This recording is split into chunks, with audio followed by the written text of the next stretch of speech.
When you're working on a problem like this, you kind of want to focus on just solving this part right here in the middle. You don't really want to pay too much attention to the ones on the outside.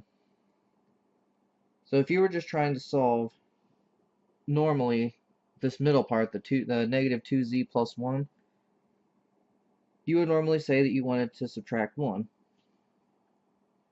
The only difference you're going to do with these problems that have the two inequality signs is when you do that to the middle part, you just have to do it to all the parts on all sides of all the inequality signs.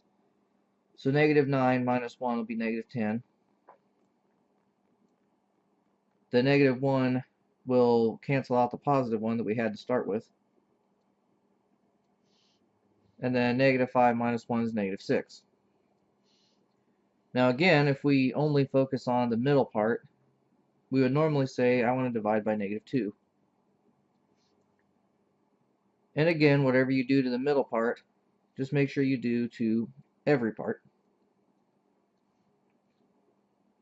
So here that'll give us 5. The only thing that's going to change is when you divide or multiply by a negative number, like we have here, then the signs are going to have to flip around. But everything else stays the same. The negative 2's here will cancel, and we'll just have x. And then negative 6 divided by negative 2 is going to give us 3. So that's how they get all the parts.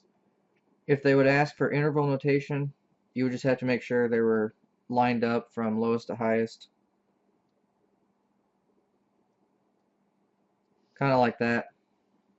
And it just depends on which one they ask for, whether they ask for algebraic or interval.